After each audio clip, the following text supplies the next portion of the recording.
দ্বাদশ জাতীয় সংসদ নির্বাচন সামনে রেখে চলছে ভোটারদের প্রস্তুতি। শহর থেকে গ্রামে আসার নানান ভাবে ভোগান্তির শিকার হচ্ছেন ভোটাররা। তারপরেও ভোটারদের ইচ্ছা, জীবনের প্রথম ভোট দিবেন অনেকেই।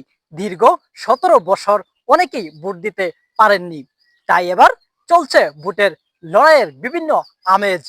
সারা দেশের মানুষেরা শহর থেকে বিভিন্নভাবে আছেন গ্রামে। শুধু একটি ভোটকে কেন্দ্র করেই ভোট এখন পরিণত হয়েছে ঈদের মতো একটি উৎসবের মতো। বিশেষ করে 24শে গণ অভ্যুত্থানের পর তরুণদের মনে উঠেছে নতুন আবির্ভাবের প্রশ্ন। তবে আজকে আমরা একজন তরুণ সমাজের থেকে একজন ভাইয়ের সাথে কথা বলবো।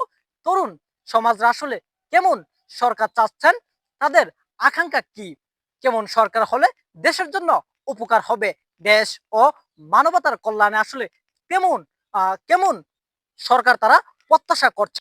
চলুন কথা বলি সেই ভাইটির সাথে। আসসালামু আলাইকুম। ওয়ালাইকুম আসসালাম। কেমন আছেন আপনি? আলহামদুলিল্লাহ, অনেক ভালো। আচ্ছা, আপনার কাছে প্রথমে জানতে চাই, আপনি কি এবার প্রথম ভোট দিবেন? জি, ইনশাআল্লাহ এবার আমি ১ম ভোটার। আমি এবার ১ম ভোট দিব। আচ্ছা, আপনি যে প্রথম ভোটার হিসেবে এবার যে দীর্ঘ আ ফ্যাসিস্টের পরে এবার যেহেতু একটা ভোট দেওয়ার সুযোগ ঘুরেছে, সেই হিসেবে আপনি যেহেতু প্রথম আ ভোটই আ দিতে পারবেন, সেই হিসেবে আপনার অনুভূতিটা আসলে কেমন? আলহামদুলিল্লাহ।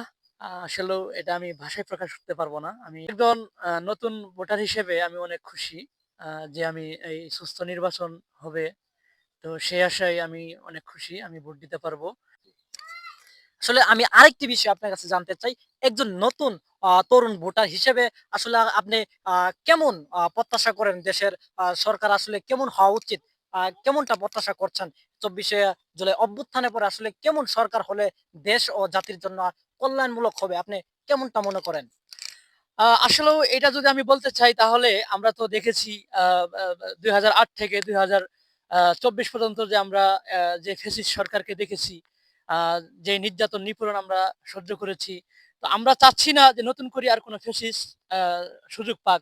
আমরা এমন লোককে আমরা চাবো বা এমন লোককে আমরা নির্বাচিত করব, যেই লোকের দ্বারাই আমাদের দেশকে শান্তিতে রাখতে পারবে, আমাদের জনগণকে উচ্ছৃঙ্খল থেকে শৃঙ্খলাভাবে চলায় নিয়ে যেতে পারবে।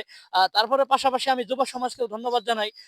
যারা এই ২৪শে গণ-অভ্যুত্থান যারা আসলেও যে সকল ভাই-বোনেরা শহীদ হয়েছেন, আ তাদের প্রতি কৃতজ্ঞতা জানাই। আর আমরা এমন লোককেই চাচ্ছি যে লোক আমাদেরকে অ্যা সুস্থভাবে চালায়া নিতে পারবে এবং দেশে কোনো উচ্ছৃঙ্খলা থাকবে না, কোনো চাঁদাবাজ থাকবে না, কোনো সন্ত্রাস থাকবে না, হ্যাঁ? দুর্নীতিমুক্ত দেশ, এরকম আমরা দেশ চাচ্ছি। আর পাশাপাশি আমরা সকল আ ভাই-বোনদেরকে আহ্বান জানাবো যে আপনারা আ এমন লোককে নির্বাচিত করবেন আ আ যেই লোক আমাদের পুরা দেশকে সুন্দরভাবে চালিয়ে নিতে পারবে।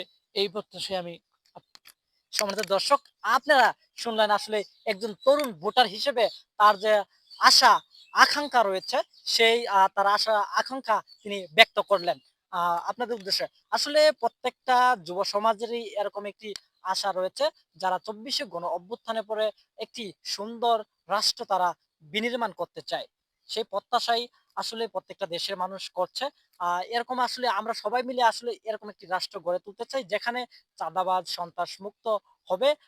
প্রত্যেকটা মানুষ তাদের যে যিনি রাষ্ট্রপ্রধান থাকবেন তার কাছে নির্দ্বিধায় যে রাষ্ট্রের সমস্যার কথাগুলো তিনি তুলে ধরতে পারবেন। আমরা আসলে একজন সাধারণ জনমানুষ হিসেবে এরকম একটি সরকার আসলে চাই। পরিশেষে সকলে ভালো থাকবেন, সুস্থ থাকবেন। সঠিক, সৎ, যোগ্য লোককে আসলে আপনারা ভোট দিয়ে পার করবেন। ইনশাআল্লাহ। আসসালামু আলাইকুম।